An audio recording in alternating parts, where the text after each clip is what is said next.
Esta es la iglesia Puerta de Esperanza, situada en San Lucas, Zacatepeques, República de Guatemala, en América Central.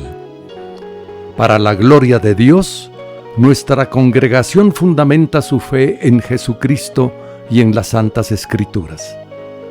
Agradecemos a Dios que hoy se pueda contar con Internet para cumplir con cabalidad el mandamiento de nuestro Señor Jesucristo, que es predicar el Evangelio en todas partes del mundo.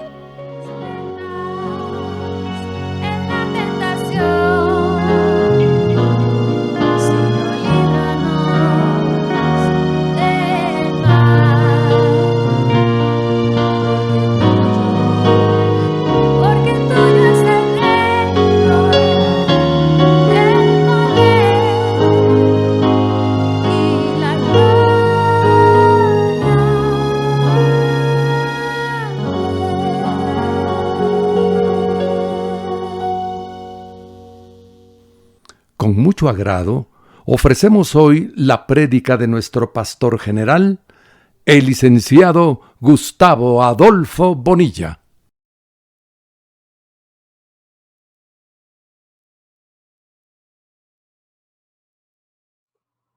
Vamos a continuar con el versículo que nos correspondía para esta noche, que es el versículo número 30 del capítulo 12. Recordemos que en la última reunión que tuvimos, había llegado un nuevo personaje ahí con el Señor, y era un escriba, que lo decía en el versículo, va a ser, en el versículo 28, sí, correcto. Acercándose uno de los escribas, correcto, gracias hermano Alejandro. Y este escriba llega con una pregunta interesante, y le pregunta al Señor cuál es el primer mandamiento de todos. Y el Señor le respondió que el primer mandamiento es el que dice: oye Israel, el Señor nuestro Dios, el Señor uno es, y le cita del Deuteronomio capítulo 6. Y luego aquí en el versículo 30 sigue la respuesta del Señor a esa respuesta del Señor a la pregunta del escriba, y le dice: y amarás al Señor tu Dios con todo tu corazón, con toda tu alma, y con toda tu mente, y con todas tus fuerzas. Si así ustedes notan, hay 4 áreas de la vida del ser humano en donde el Señor está diciendo que con esas 4 áreas de la vida de nosotros debemos de amar al Señor. Y no solamente las menciona, sino que agrega esa palabra todo tu corazón, es decir, con todos tus sentimientos, con toda tu alma, con toda tu mente y con todas tus fuerzas. Y agrega ahí y dice: este es el principal mandamiento. Y realmente, hermanos, pareciera algo sencillo de cumplir, pero creo que dentro de las demandas del Señor para sus hijos, el mandamiento más difícil de cumplir es este. La respuesta de Jesús demuestra que hay 2 aspectos esenciales en su mandato. El primero, la unidad y el monoteísmo de Dios. Porque recuérdense que los saduceos no creían en la resurrección, y por lo tanto no creían en la vida eterna. Y entonces ellos no estaban creyendo tampoco al no creer en la vida eterna, y que le han planteado al Señor la pregunta aquella de aquellos 7 hermanos que han tenido una mujer, y en una forma sarcástica le preguntan que de cuál de los 7 va a ser ella esposa en el cielo. Y no era una pregunta que realmente les interesara, sino que querían poner en ridículo al Señor y resaltar de esa manera, según ellos, que no existe resurrección. Entonces el Señor le menciona, en esa ocasión les mencionó de que Dios es el Dios de Abraham, de Isaac y de Jacob. Y les aclara que Dios no es un Dios de muertos, sino que de vivos, ¿verdad? Y lo está llevando el Señor a un punto de hacerlo entender cómo es esta doctrina. Porque lo primero que él dice cuando él les menciona Deuteronomio 6 es que le dice, oye Israel, el Señor tu Dios uno es. Como ellos estaban en la época de la ley, todavía ellos, hasta ese momento que el Señor está ahí en medio de ellos no veían a Jesucristo como el Hijo de Dios. Y entonces para ellos el único Dios era el Padre. Y entonces el Señor los lleva a ese punto de decirles, oye Israel, tu Dios, Jehová, tu Dios, uno es. O sea que el Señor está transmitiendo ahí un elemento importante de la Trinidad.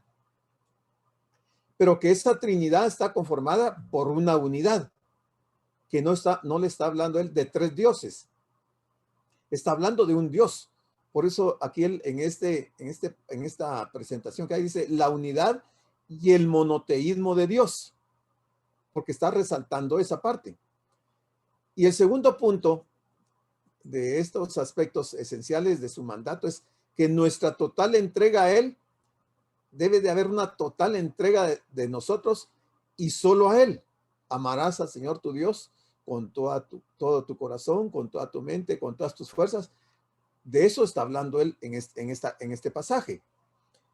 Una vez establecido el hecho fundamental de que hay un solo Dios verdadero, Jesús pasó a afirmar que éste debía ocupar el lugar supremo en la vida del hombre.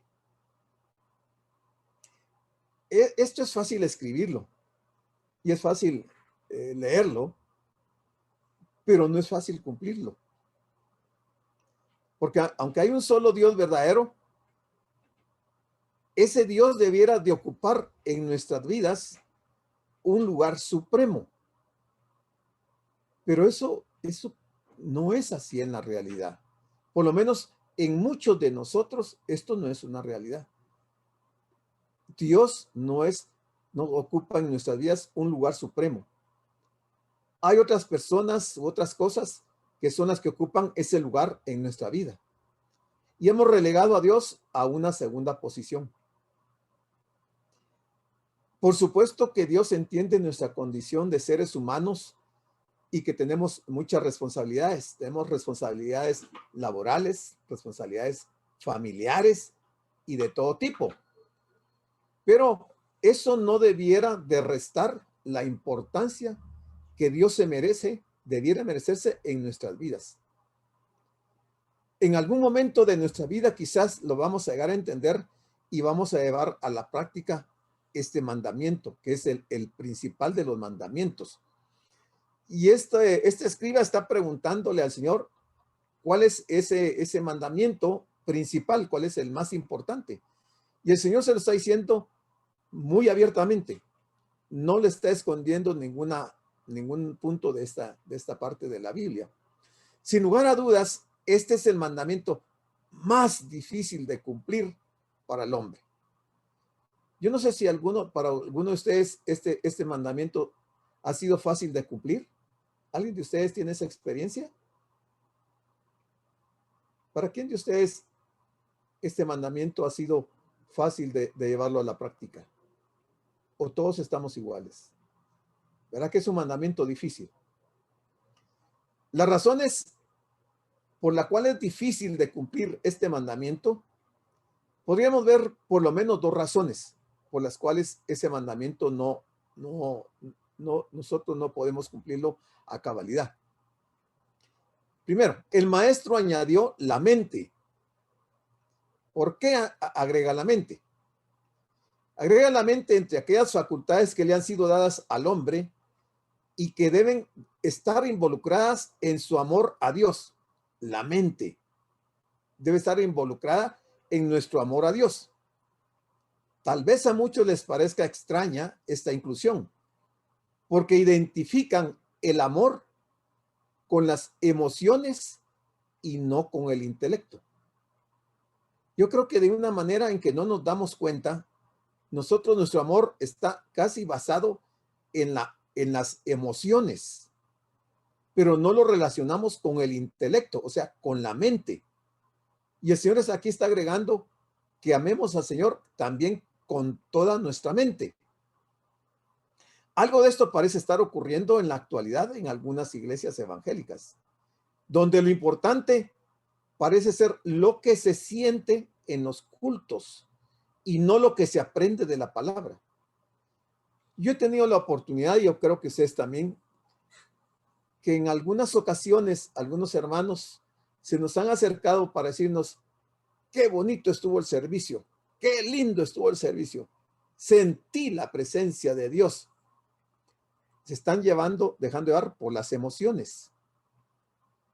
Pero muy pocas veces se oye decir a las personas, hoy el servicio estuvo excelente, aprendí mucho de la palabra.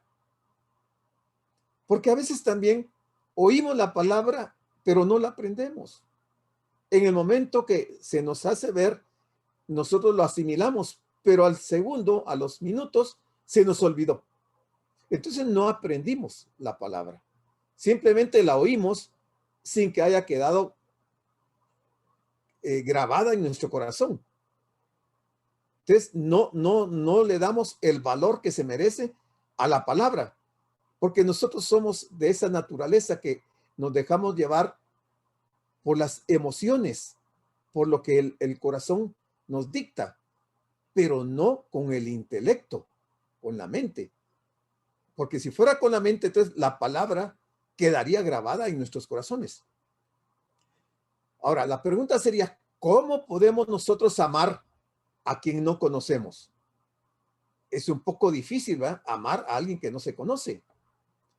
Y también, ¿cómo podemos adorarle correctamente si no lo conocemos? La única forma de conocerle es a través de su palabra. De esa manera conocemos a Dios.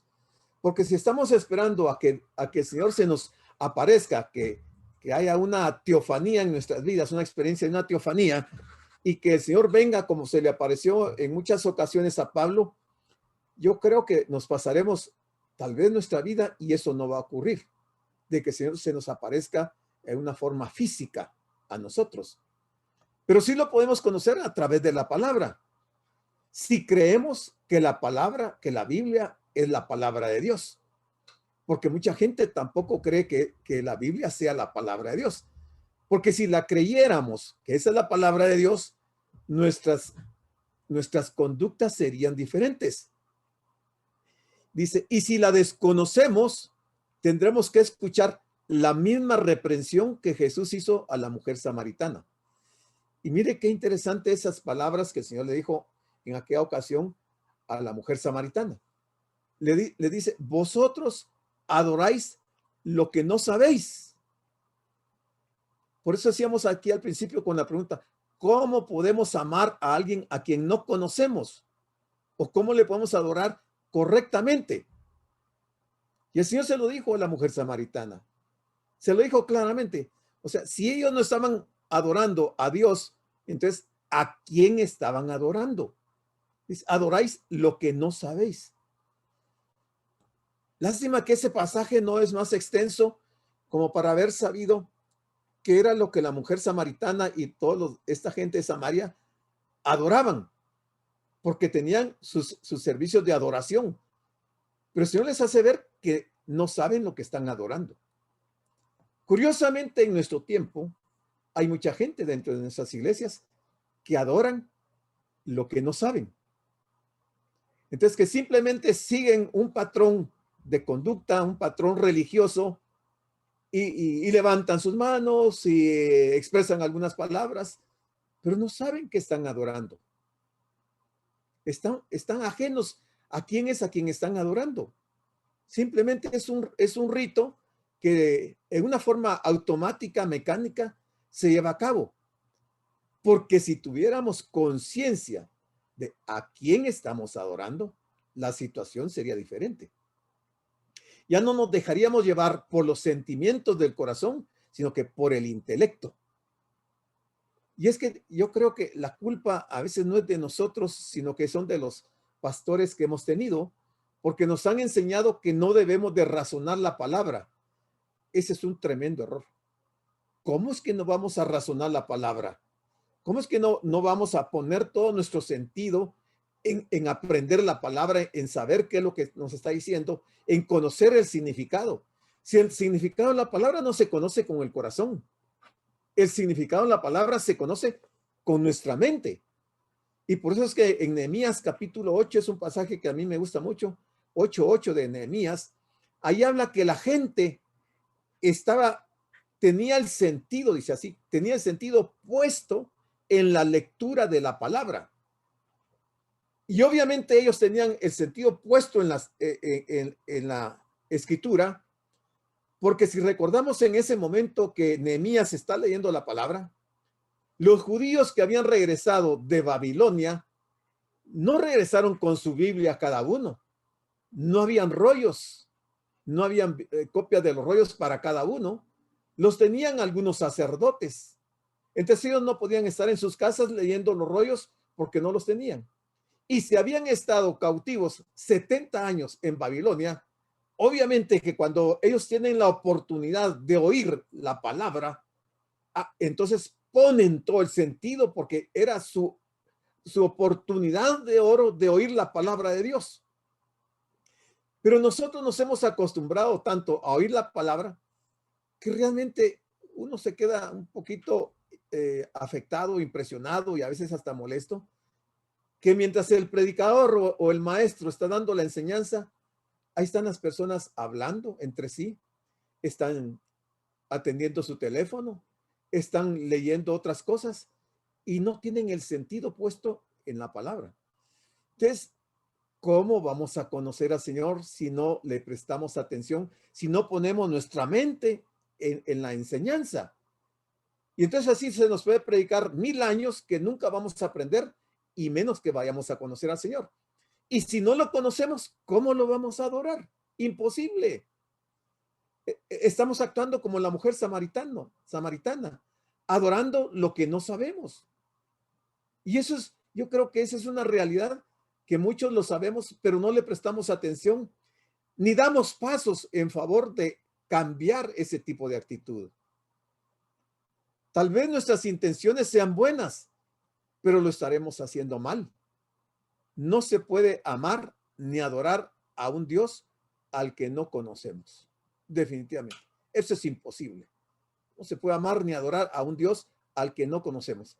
Usted no puede amar a Juan Pérez, por decir algo, porque usted no sabe quién es Juan Pérez. Ni yo tampoco sé quién es Juan Pérez.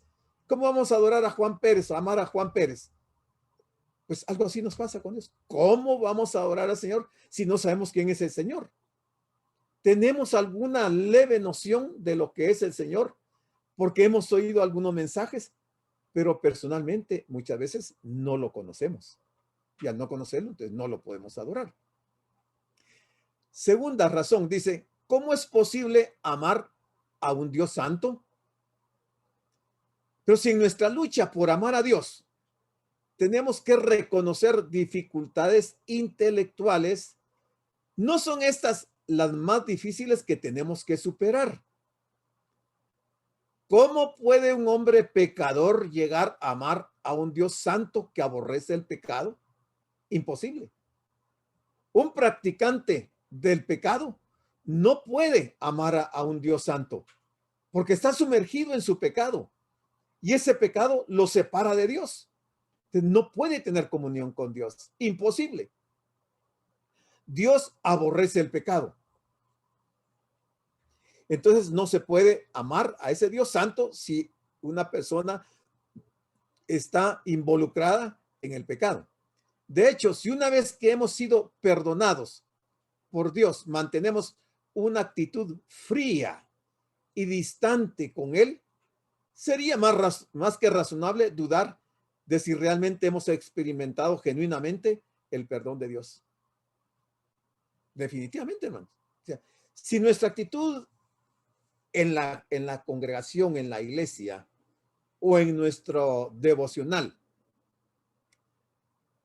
si nosotros somos fríos y nos mantenemos alejados del Señor, no podemos decir que realmente hemos experimentado genuinamente el perdón de nuestros pecados. Porque el estar consciente de que el Señor nos perdonó nuestros pecados debiera de llevarnos a experiencias como la de aquella mujer que se relata en el capítulo 7 de Lucas, que la Biblia la declara ahí claramente, dice Lucas, una mujer pecadora. Una mujer pecadora, pero que sentía la tremenda necesidad de adorar al Señor. Y que estando el Señor en la casa de Simón el fariseo, ella entra violentamente en la casa de Simón el fariseo, exponiéndose a que fuera a ser golpeada o sacada con violencia. Y al entrar se postró a los pies del Señor y no le dirigió una palabra. No le dijo muchas frases bonitas. No le dijo que ella sabía que él era el Mesías, que él era el Cristo, que lo amaba, que lo adoraba. No, se arrodilló a los pies del Señor, empezó a llorar sobre los pies del Señor y besaba sus pies y los secaba con su cabello y le puso perfume en los pies, pero no dijo ni una sola palabra.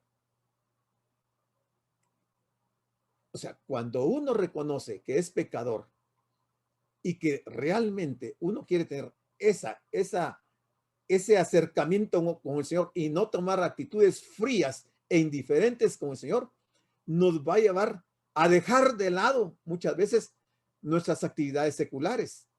¿Para qué? Para estar con el Señor y adorarlo. Porque entonces ahí vamos a conocer al Señor. Porque ya nos interesa su palabra, ya ponemos nuestros sentidos a leer la palabra y entonces al penetrar en la palabra vamos a ir conociendo el carácter de Dios y su amor, su gracia, su misericordia, y entonces vamos a poder expresarle no con palabras, sino que con acciones, como hizo esa mujer, adorarlo en espíritu y en verdad. El primer ejemplo lo tenemos en Adán y Eva, de alguien frío y distante del Señor. Ellos decidieron que querían ser independientes de Dios. Decidieron por ellos mismos lo que era bueno y lo que era malo. De hecho, llegaron a imaginar que podían ser sus propios dioses, porque la serpiente les había dicho que iban a ser como dioses. Y le creyeron a la serpiente y dejaron de lado la palabra del Señor. El Señor les había dicho que no comieran del árbol, el fruto del árbol de la ciencia del bien y el mal. Pero cuando la serpiente le dice que si ellos comen de ese fruto van a ser como dioses, ellos voluntariamente aceptaron la palabra de Satanás, que era mentira, que era un engaño, y dejaron la palabra de Dios. Y entonces creyeron que iban a ser dioses. Pero esto les condujo inmediatamente a la separación de Dios. Inmediatamente. Aunque el Señor fue al huerto y buscó a Adán y le preguntó, Adán, ¿dónde estás? Y él le responde finalmente, sí, aquí estoy, es que me estaba escondido y todo ese diálogo que ya lo sabemos. Pero ¿qué era lo que había hecho? Que la acusación de su desobediencia lo había llevado a él a tomar una decisión de apartarse de Dios. Y es que eso es lo que hace el pecado en nosotros, nos aparta de Dios. Totalmente nos aparta. Y media vez nos apartemos de Dios, por demás es que lleguemos a la iglesia y que estemos con toda la congregación levantando nuestras manos diciendo que lo estamos adorando, si realmente estamos en un estado de frialdad espiritual para con el Señor. Estamos alejados de Él. Te dice, esto les condujo inmediatamente a la separación de Dios y a un sentimiento de culpa y de vergüenza que les hizo huir y esconderse de Dios. Imagínense, Dios buscando a Adán y Adán huyendo de Dios, escondiéndose de Dios. Y todos nosotros le hemos seguido en ese mismo camino de desobediencia e independencia. Miren, hermanos, estamos viviendo tiempos bien difíciles, realmente. Yo creo que lo que la palabra dice, que estamos en los postreros tiempos, en los últimos tiempos, lo estamos viendo porque se está viendo mucho dentro del pueblo de Dios la desobediencia a la palabra de Dios. Yo no digo desobediencia al hombre porque Al final de cuentas, todos somos hombres, aunque el Señor tiene sus propósitos y tiene su forma de operar, y Él ha puesto pastores, ha puesto ancianos en las iglesias, ha puesto autoridades para mantener un orden. Pero mucha gente se rebela contra esa autoridad de Dios y contra los que Él ha nombrado. Y entonces se busca tener una independencia. Ya no vale la pena el pedir el consejo al anciano, al pastor. Ya no, se buscan a otras personas que no tienen nada que ver y que no nos van a poder guiar en el camino de la verdad, sino que empezamos a formar grupitos entre nosotros y empezamos a dejar la palabra, y al dejar la palabra estamos dejando a Dios. Y entonces caemos en ese tremendo problema.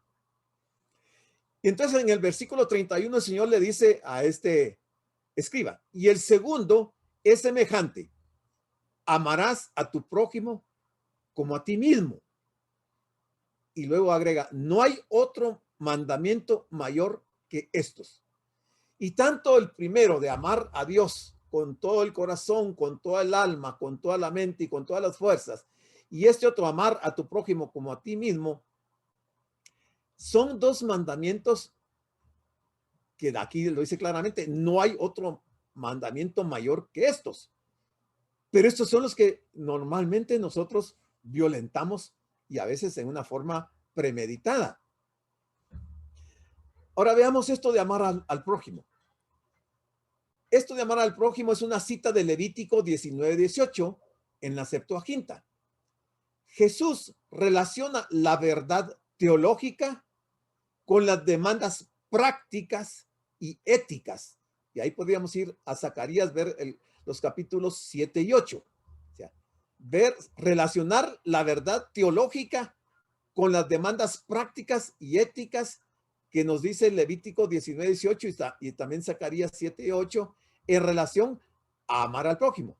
Pero van a ver algunos aspectos aquí bien importantes de amar al prójimo, porque nosotros hemos leído mucho el pasaje del buen samaritano, y con eso nos hemos quedado y no nos hemos puesto a razonar lo que estaba ocurriendo en ese momento, sino que vemos hechos alrededor de la situación del samaritano que había sido herido por los ladrones y lo habían dejado medio muerto, y la actitud del sacerdote, del levita, que pasan y que no ayudan a este hombre. Y ese es todo nuestro conocimiento que tenemos del amor al prójimo. Y hasta que pasa otro samaritano y que ¿cómo se llama? Un samaritano, no, el que está tirado es un judío, el que ha sido golpeado es un judío. Y cuando pasa el samaritano, este auxilia al judío que ha sido herido. Es todo lo que sabemos de amar al prójimo. Pero vamos a ver algo que hoy, en esta noche, quizás sea algo nuevo y ustedes lo van a entender un poco mejor este aspecto. Dice, es imposible amar a Dios y odiar a quienes fueron hechos a su imagen. Es imposible amar a Dios y odiar. Hay que saber el concepto de odiar para no relacionar algún otro sentimiento que no sea el odio a quienes fueron hechos a su imagen. Y eso lo podemos ver en 1 Juan 2, del 9 al 11, del capítulo 3, versículo 15, y del 4, del versículo 20. Las reglas deben provenir de un corazón y una mente transformados. Los creyentes legalistas no son temerosos de Dios. Normalmente, los creyentes legalistas no son temerosos de Dios.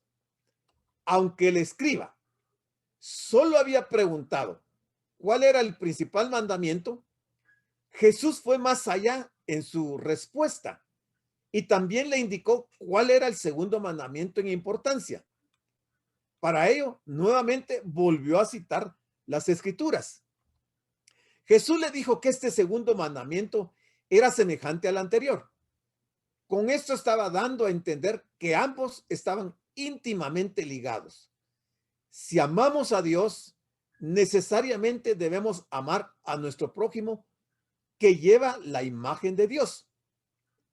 Primera de Juan 4, 20, 21 dice, si alguno dice, yo amo a Dios y aborrece a su hermano, es mentiroso. Pues el que no ama a su hermano, a quien ha visto, ¿cómo puede amar a Dios a quien no ha visto? Y nosotros tenemos este mandamiento de él. El que ama a Dios, ame también a su hermano. Aquí hay muchas cosas para conversar.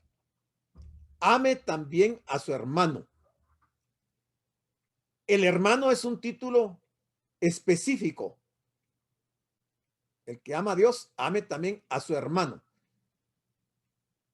Dijéramos, si somos ovejas, una oveja ama a otra oveja. Pero una oveja no puede amar a una cabra, menos a otro animal. Entonces tienen que ser del mismo género, de la misma, tal vez no género, no es la palabra, tal vez del mismo grupo, del mismo redil. Porque el Señor tiene, no solamente tiene un redil hablando de Israel, sino que tiene otro redil hablando de los gentiles. Pero dentro de esos gentiles, nosotros somos llamados hermanos. Entonces aquí está diciendo, el que ama a Dios, ame también a su hermano. Y vamos a ver algo adicional. ¿Quién es nuestro prójimo? Esta fue la pregunta que otro intérprete de la ley le hizo a Jesús con el fin de justificarse. Eso está en Lucas 10:29. Según su interpretación, el prójimo solo incluía a aquellos que eran judíos. Óigalo bien, porque aquí está la explicación y la enseñanza de quién es el prójimo y cómo se veía el prójimo en aquel tiempo cuando el Señor está hablando con este escriba y que le está preguntando. Según su interpretación, el prójimo solo incluía a aquellos que eran judíos. Y recordemos que el pasaje del buen samaritano era un judío el que había sido golpeado por los ladrones. Y el sacerdote y el levita que habían pasado eran judíos. O sea que ellos debían de haber auxiliado a su hermano judío que había sido asaltado. Aquellos eran judíos como ellos. Pero Jesús le contó la conocida parábola del buen samaritano, con la intención de explicarle que el deber de amar a su prójimo incluía también a aquellos que no eran judíos.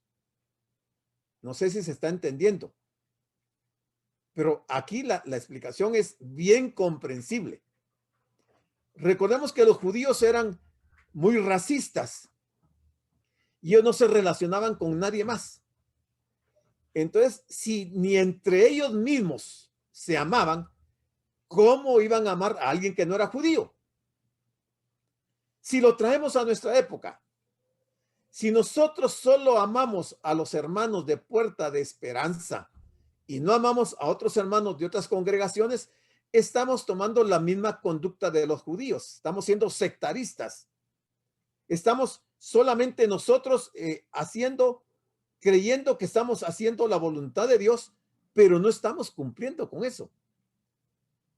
Porque nuestros prójimos son todos aquellos que hemos creído en el Señor. Sean chinos, sean judíos, sean africanos, sean del Asia, de donde sean, son nuestros hermanos. O sean de aquí de Guatemala, de otras congregaciones, que no necesariamente solamente porta esperanza. Somos hermanos, entonces debiéramos de amarnos. Pero nos hemos dejado influenciar por esas corrientes separatistas y que nos hacen pensar que somos diferentes a todos los demás. Y no es eso lo que dice aquí este pasaje. Aquí dice, amarás a tu prójimo como a ti mismo. Entonces, versículo 32, cuando el Señor le explica esto al escriba, entonces el escriba le dijo, bien maestro, verdad has dicho que uno es Dios. O sea, él reconoce la unidad de la Trinidad. Bien has dicho, verdad has dicho que uno es Dios y que no hay otro fuera de él, que es un solo Dios, que no hay otro Dios fuera de él. Aquí dejó, este escriba dejó fuera todos los falsos dioses de todas las falsas religiones. Él está entendiendo perfectamente lo que el Señor le está diciendo. Lo que el escriba dijo era verdaderamente cierto. Amar a Dios y a nuestro prójimo es más importante que todas las ofrendas, donaciones y sacrificios. Mire el alcance que tiene este versículo. Este episodio dio por finalizado un periodo de preguntas formuladas a Jesús. Sus adversarios no pudieron comprometerle y Jesús pasaría a hacer las preguntas. O sea, hasta aquí al Señor le han estado interrogando, pero ahora Él va a preguntar. Pero él salió airoso de esto. No pudieron comprometerle, no pudieron hacerlo caer en la trampa, en la mentira, en el engaño que ellos pretendían, aunque habían llegado diferentes grupos. Al llegar a este punto, si somos honestos, tendremos que reconocer que ninguno de estos dos mandamientos de la ley son fáciles de cumplir. De hecho, para nuestra propia vergüenza, tendremos que admitir que los hemos quebrantado innumerables veces, muchas veces. ¿Con cuánta facilidad ponemos por delante nuestras aficiones? Ponemos primero el trabajo, ponemos primero nuestros negocios, ponemos primero nuestros estudios, etcétera, etcétera. Y dejamos en el último lugar a Dios. Pero el mandamiento dice, amarás a Dios con todas tus fuerzas, con toda tu mente, con todo tu ser. Pero a Dios lo dejamos en el último lugar. O sea, hemos estado quebrantando este mandamiento que es el más grande de todos. Y este es el mandamiento más grande de todos. ¿Qué será del resto de mandamientos que no son tan grandes como estos? Entonces, podríamos concluir de que estamos violando, estamos fallando en cumplir los mandamientos de Dios. ¿Cuántas veces hemos sido egoístas en nuestras relaciones con nuestro prójimo? Aquí cada uno deberíamos de responder. Bueno, siguiendo con el versículo número 33. Dice aquí Marcos en este versículo. Y el amarle, o sea, hablando siempre el escriba, dice, él ha dicho que el Señor ha respondido con verdad. ¿Qué ha respondido? Dice, verdad has dicho que uno es Dios y no hay otro fuera de él. También ha dicho que no hay otro mandamiento mayor que estos. Y luego en el 33 dice, y el amarle con todo el corazón, con todo el entendimiento, con toda el alma y con todas las fuerzas, llamar al prójimo como a uno mismo es más que todos los holocaustos y sacrificios. O sea, este escriba entendió perfectamente lo que el Señor le dijo y se lo repite. Él prácticamente lo que está haciendo aquí es repetirle lo que el Señor le dijo en los versículos anteriores. Amarle con todo el corazón, con todo el entendimiento, o sea, la mente, con todo el alma y con todas las fuerzas, y amar al prójimo como uno mismo. Todo eso es más que todos los holocaustos y sacrificios.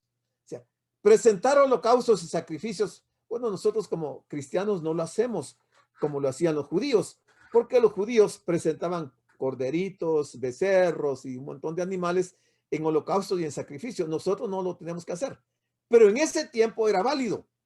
Y entonces el escriba le dice al Señor que eso es más que todos los holocaustos y sacrificios. Amarlo es más importante que todos los holocaustos y sacrificios. El escriba tenía grandes conocimientos sobre la relación entre la fe y los rituales. Él tenía conocimiento, grandes conocimientos de esa relación entre la fe y los rituales. Y eso lo podemos ver en estas citas bíblicas. Con esto no se pretendía despreciar el ritual del templo. Tampoco se iba al otro extremo de dejar de lado los rituales del templo, sino más bien confirmar que la fe y la correcta motivación son cruciales. Ejemplo, relacionando el punto de vista de los sacerdotes y el punto de vista de los profetas, porque vamos a ver algo en relación a esto de los sacerdotes y los profetas. En su confesión, no solo volvió a repetir lo que Jesús ya había dicho, sino que dio un gran paso hacia adelante cuando afirmó que el amor a Dios y al prójimo era más que todos los holocaustos y sacrificios. Quizás para nosotros esta declaración no tenga mucha importancia, pero no olvidemos que él era un escriba del judaísmo, muy probablemente fariseo, y que para ellos los rituales del templo y las formas externas de la religión lo eran todo. Pero este escriba da un paso adelante, o sea, se sale del rebaño. Él es alguien diferente al resto de fariseos porque él está viendo, dimensionando el aspecto de este mandamiento y lo está comparando con los holocaustos y los sacrificios. Y está dimensionando que el cumplir esos dos mandamientos es más importante que todos los rituales que se podían hacer. Y en relación a ese punto, el Señor declara en el capítulo 23 de Mateo, capítulo 23, del 23 al 26, esto. Y póngale atención. Dice, ay de vosotros, escribas y fariseos, hipócritas, porque diezmáis la menta y el eneldo y el camino y el comino, y dejáis lo más importante de la ley. Les dice el Señor, hipócritas, porque diezmáis la menta y el eneldo y el comino, y dejáis lo más importante de la ley. 2 puntos. Y aquí viene lo más importante de la ley: la justicia, la misericordia y la fe.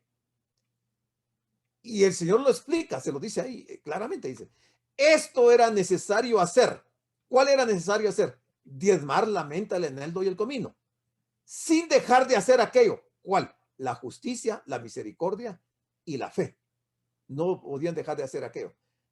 Y agrega el Señor, y mire qué fuerte: guías ciegos, que coláis el mosquito y tragáis el camello. Ay de vosotros, escribas y fariseos y hipócritas. Segunda vez, miren, en este pasaje que estamos viendo. Porque limpiáis lo de fuera del vaso y del plato, pero por dentro está lleno de robo y de injusticia. Hermanos, es increíble que esa fuera la condición de los escribas y fariseos del tiempo del Señor. Que fueran hipócritas y que esto que les está señalando, que colaban el mosquito pero se tragaban el camello, que limpiaban lo de fuera del vaso y del plato, pero que por dentro estaban llenos de robo y de injusticia. O sea, fariseos, escribas y fariseos ladrones, injustos. Si ellos eran, se supone, los representantes de Dios dentro del templo. Pero miren lo que el Señor les está diciendo.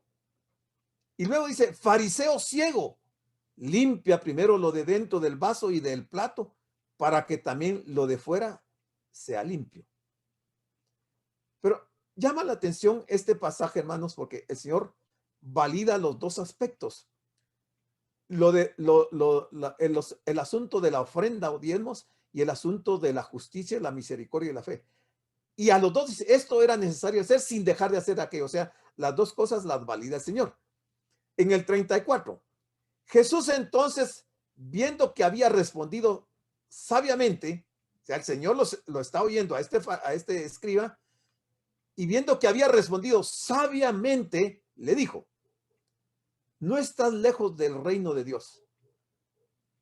No le está diciendo que ya está dentro del reino de Dios, pero le está diciendo que se está acercando al reino de Dios. Y eso sirvió para que ninguno osara preguntarle nuevamente al Señor. Ya no le preguntaron en ese momento. Y recordemos que ya está muy cerca el día del sacrificio de él.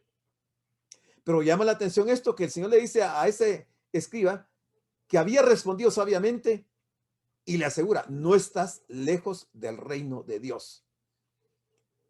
Con esta afirmación, Jesús pretende confirmar la necesidad de una respuesta de fe positiva e inmediata hacia él, hacia el Señor. Para ellos, el reino era accesible, ejemplo, a través de la fe en Jesús. No era algún lugar en el futuro, era un lugar de presente. Hasta este hombre comprendió que la teología del Antiguo Testamento no complacería a Dios sin poner la fe en Cristo. De nada servía tener tanto conocimiento teológico si no se ponía la fe en Cristo. Una teología ortodoxa no asegura la salvación. El conocimiento bíblico no asegura la salvación.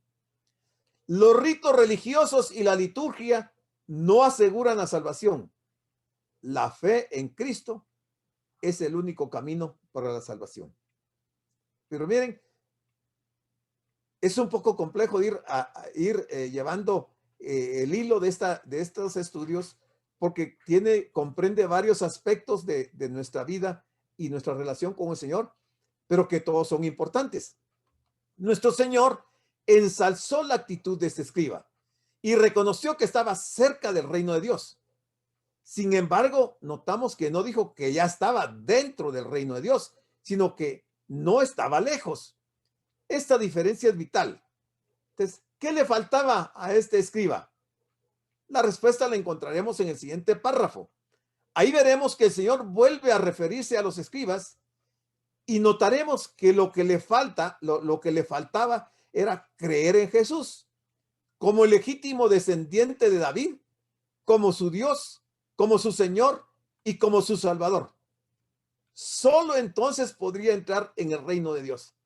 O sea, aunque había contestado sabiamente y tenía mucho conocimiento teológico, el tener todos esos aspectos a su favor no le hacía que pudiera estar dentro del reino de Dios. Le faltaba, para poder entrar en el reino de Dios, le faltaba reconocer a Jesús como su Señor y su Salvador. Te dice el 35, enseñando Jesús en el templo decía, ¿cómo dicen los escribas que el Cristo es hijo de David? Está hablando con un escriba y el Señor le lanza esta pregunta. Enseñando Jesús en el templo, les dice, ¿cómo dicen los escribas que el Cristo es hijo de David? El capítulo presenta una serie de preguntas. Primero, del Sanedrín, de lo que hemos visto, del Sanedrín, lo vimos en el capítulo 11 al 27, el 11-27 y del 12-12. También habían preguntas de los fariseos y herodianos en el capítulo 12. Había preguntas de los saduceos en el capítulo 12, 18 al 27. Había preguntas de los escribas, capítulo 12, 28 al 24. Ahora vienen preguntas de Jesús, que estaban desde el 11, 29 al 33 y del 35 al 37, y las que estamos viendo. Ahora Jesús les hace una pregunta tal como lo hizo en Miqueas 6, capítulo 6, versículos 6 al 8. El método de pregunta-respuesta es característico del judaísmo rabínico. En esta ocasión fue el Señor quien hizo una pregunta. Su intención no era crear problemas a sus oponentes judíos, sino que quería enfrentarlos con una cuestión que les daría la clave para entender las profecías mesiánicas y la persona del Mesías. Mire cuál era el objetivo del Señor en estas preguntas a estos escribas. Él no quería tener un enfrentamiento con ellos, sino él lo que le quería era darle la clave para entender las profecías mesiánicas y la persona del Mesías. Jesús trataba de alcanzar a los líderes religiosos, se preocupaba por ello. Por eso utilizó el método del razonamiento y de exégesis que ellos usaban. Tenían muchas leyes, pero la tradición les cegaba. Esto es terrible. Cuando la tradición lo ciega a uno, ya se perdió uno, ya no tiene uno más alternativa porque está uno totalmente ciego en asuntos puramente bíblicos de la palabra de Dios. El hecho de que Jesús nunca había puesto objeciones cuando en diferentes ocasiones la gente le había llamado por el título Hijo de David, no había puesto objeción. Ese fue el caso del ciego Bartimeo en Jericó, Marcos 10:47, o de las multitudes cuando Jesús llegó a Jerusalén, Marcos 11:10. ¿Era Jesús el hijo de David al que los judíos esperaban? Por supuesto que sí, y por eso nunca les corrigió cuando se referían a él de esa forma. Ahora bien, el Señor hizo referencia a la acertada deducción que los escribas habían hecho de que el Mesías había de ser hijo o descendiente del rey David. De hecho, Esto era algo que todos los judíos creían. Dice Juan 7:42. ¿No dice la escritura que del linaje de David y de la aldea de Belén, de donde era David, ha de venir el Cristo? Mire, es que el Señor está trayendo a la mente de ellos pasajes tan importantes como este. ¿No dice la escritura que del linaje de David y de la aldea de Belén, de donde era David, ha de venir el Cristo? Porque él cumplía esos requisitos. Esta era la promesa que Dios había hecho a David en un momento crucial de su historia. Eso lo podemos ver en 2 Samuel, capítulo 7, versículos del 8 al 16. Entonces veamos el siguiente versículo, que nos dice el 36. Porque el mismo David, hablando el Señor, el mismo David dijo por el Espíritu Santo. Curioso, mire, David dijo por el Espíritu Santo. O sea, quiere decir que David había recibido la visitación del Espíritu Santo, y al recibir esa visitación del Espíritu Santo, él expresa lo siguiente: dijo el Señor a mi Señor. ¿Quién es el primer Señor?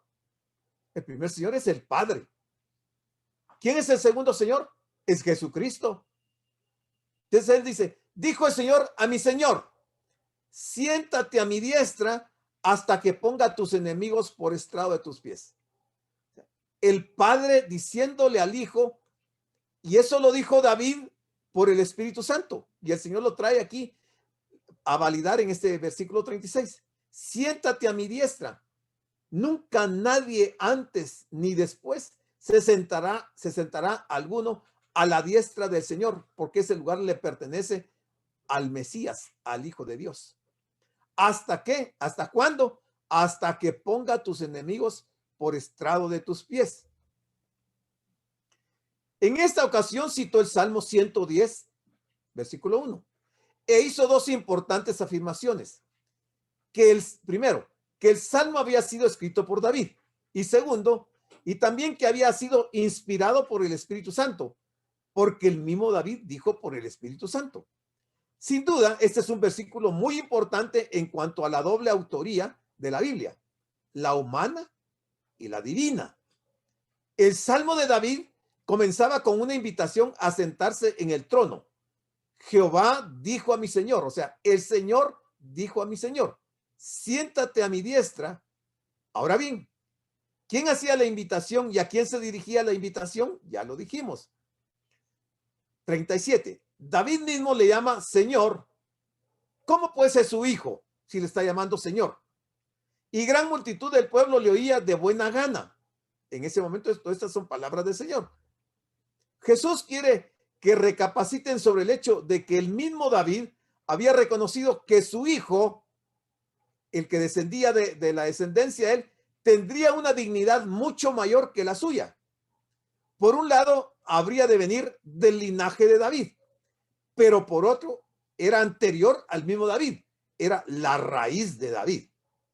El libro de Apocalipsis recoge esta doble verdad cuando el mismo Jesús se presenta como la raíz y el linaje de David, según Apocalipsis 22:16. Por lo tanto, la conclusión lógica es que el Mesías tenía que ser humano, pero también divino. Primero, como hijo de David, sería humano. Segundo, como Señor de David, sería divino. Jesús había afirmado en innumerables ocasiones que él había existido desde la eternidad. Por ejemplo, los judíos se escandalizaron cuando les dijo, antes que Abraham fuese, yo soy. Eso está en Juan 8:58. Ahí se escandalizaron los judíos, los fariseos y todos esos grupos religiosos.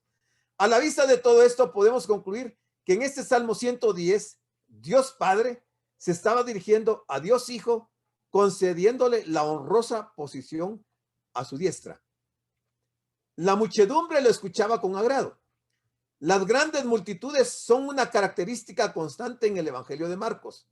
La gente del pueblo, que por lo general era rechazada y discriminada por la élite religiosa, eso se puede ver en los versículos del 38 al 40, se gozaba al ver a Jesús darle vuelta a las mesas de los religiosos arrogantes utilizando su mismo método. David no había ascendido personalmente al cielo para compartir el trono de Dios. Nunca David pudo ocupar ese lugar que le correspondía al Mesías. La invitación se dirigía a su hijo y, según explicó Pedro, encontró su pleno cumplimiento en Jesús cuando resucitó y ascendió al cielo. Y eso lo encontramos en Hechos 2, 34 al 36, que hablando Pedro dice, porque David no subió a los cielos. David no subió a los cielos, pero él mismo dice, dijo el Señor a mi Señor, siéntate a mi diestra hasta que ponga a tus enemigos por estrado de tus pies. Sepa pues ciertísimamente toda la casa de Israel que a este Jesús, a quien vosotros crucificasteis, Dios le ha hecho Señor y Cristo. Los escribas no transmitían la verdad de las Escrituras como el Señor lo hacía. Cuando el sumo sacerdote interrogó a Jesús, no solo le preguntó si él era el Cristo, también añadió el Hijo de Dios. El Señor utilizó también el mismo Salmo 110 para afirmar que efectivamente él era el Cristo. Eso está en Mateo 26, 63 al 64. Dice, el sumo sacerdote le dijo, te conjuro por el Dios viviente que nos digas si eres tú el Cristo, el Hijo de Dios. Y Jesús le dijo, tú lo has dicho. Y además os digo que desde ahora veréis al Hijo del Hombre sentado a la diestra del poder de Dios y viniendo en las nubes del cielo. Muy bien, hermanos. Nos vamos a quedar hasta aquí porque ya no nos va a dar tiempo. Damos las gracias por su atención a la prédica del pastor general, licenciado Gustavo Adolfo Bonilla, e invitamos a la prédica del próximo domingo a esta misma hora.